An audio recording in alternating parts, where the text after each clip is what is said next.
नमस्कार मित्रांनो, आजच्या भागामध्ये जो धैर्य आहे तो वीरावरती खूप रागावलेला असतो आणि रागाच्या भरात तो ग्लास फेकतो काचेचा आणि ग्लास तिथे फुटतो. ग्लास फुटल्यावरती इरा खूप घाबरते आणि आता इरा म्हणते, धैर्य काय चाललंय तुमचं? तुम्ही त्या सावीच्या प्रेमात पडलात की त्या सावीने तुमच्यावरती करणी केली आहे.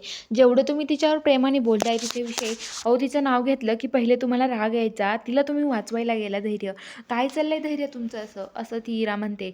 तर धैर्य म्हणतो की इरा तुम्ही शांत बसता का? तर आता धैर्य इरा शांत बसत नाही. इरा म्हणते, अहो ती मुलगी किती घाणेरडी आहे, तुम्हाला काही वाटलं नाही का हो इरा? तिच्यासोबत इरा म्हणते, धैर्य तुम्हाला काही वाटलं नाही का हो?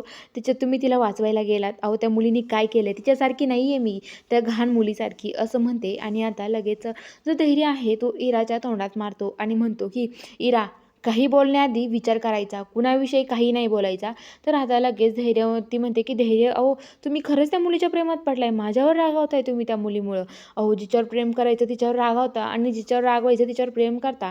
अहो धैर्य काय चाललंय तुमचं? धैर्य तुम्हाला कळतंय का काय करताय तुम्ही? असं इरा म्हणते. धैर्य म्हणतो की चला बाहेर. इराचा हात पकडतो आणि इराला घराबाहेर लुटून देतो. तर इकडं आता जी इरा आहे ती बाहेर येते आणि रॉकेलचा ड्रम घेते आणि रॉकेल अंगावर टाकते आणि म्हणते की मी आता नाही जगणार, मी स्वतःला पेटून घेणार. तेवढ्या तिथे सगळेजण येतात आणि आता ती म्हणते की दामिनी म्हणते की काय करते इरा तू? तर ती म्हणते, आत्या तुम्हीच आता धैर्यानं सांगा आणि धैर्यांना विचारा माझ्यावर त्यांचं प्रेम आहे की नाही.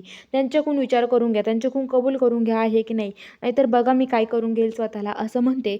आणि आता तेवढ्यात आता जी दामिनी असते ती दामिनी म्हणते की काय चाललंय हे सगळं? काय धैर्य? धैर्य तुझं प्रेम आहे की नाही इरावर सांगण्याचं, ती स्वतःला काय करून घेईल.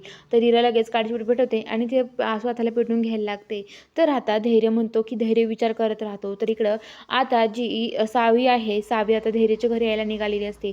ती म्हणते की मला यायचं आहे धैर्य तुमच्या घरी. तर आता लगेच म्हणतात की नाही, हे बघा तुम्हाला जाता येणार नाही या धैर्यच्या घरी, तुला सावी जाता येणार नाही, कारण की जोपर्यंत धैर्य स्वतःहून तुला इथे न्यायला येत नाही तोपर्यंत आम्ही तुला तिकडे पाठवणार नाही, असं ती म्हणते. तर बघूया आता पुढील भागात काय घडतं. बघायला चॅनलला सबस्क्राईब करा.